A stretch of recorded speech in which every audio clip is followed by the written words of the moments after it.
Washington app. U.S. President Donald Trump's evolution from twice-a-divorced casino owner viewed warily by Christian conservatives to evangelical favorite defending religious liberty was on full display Friday as he promised conservatives a return to traditional American values, including restoring Merry Christmas to the national discourse.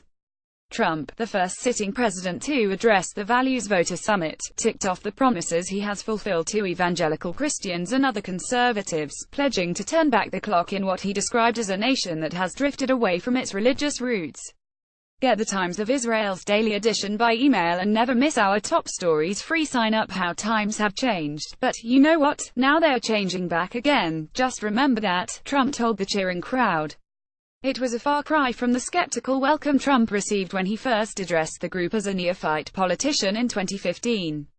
With questions swirling then about whether he could appeal to evangelicals over conservative candidates like Texas Sen. Ted Cruz and former Arkansas Gov. Mike Huckabee, Trump held a Bible aloft and declared, "I believe in God. I believe in the Bible. I'm a Christian." Trump appeared before the group again last September, in the electoral stretch run usually devoted to wooing undecided voters, and aimed his pitch toward his religious base.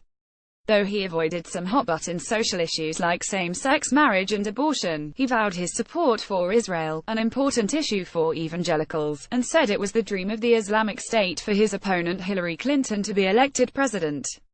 U.S. President Donald Trump holds up a signed executive order aimed at easing an Internal Revenue Service rule limiting political activity for churches, May 4, 2017, in the Rose Garden of the White House in Washington. App photo. Evan Vucci. This time, he had the crowd won over before he stepped on stage. He bemoaned the use of the phrase Happy Holidays as a secular seasonal greeting and vowed a return to Merry Christmas. He noted, as Christian conservatives often do, that there are 4 references to the Creator in the Declaration of Independence, saying religious liberty is enshrined in the nation's founding documents. "I pledged that in a Trump administration, our nation's religious heritage would be cherished, protected and defended like you have never seen before," Trump said. "Above all else in America, we don't worship government.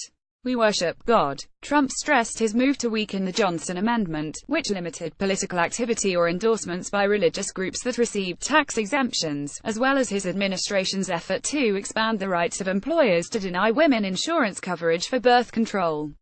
The White House has also issued sweeping guidance on religious freedom that critics have said could erode civil rights protections for lesbian, gay, bisexual and transgender people. Trump waded again into the cultural war that has captured his attention in recent weeks, declaring to loud applause that we respect our great American flag, a not too subtle reference to his repeated denunciations of NFL players who have taken to kneeling during the national anthem. But Trump also struck several empathetic notes, offering condolences to the victims of the Las Vegas mass shooting with a quote from Scripture and pledging support to the people of Texas, Florida and Puerto Rico, which have been ravaged by recent hurricanes. His kind words for Puerto Rico, which included a mourning tweet in which he vowed to always be with its residents, stood in stark contrast to his tweets the day before, when he declared that federal personnel would not be able to stay forever to help the island. Puerto Rico remains largely without power weeks after the storm.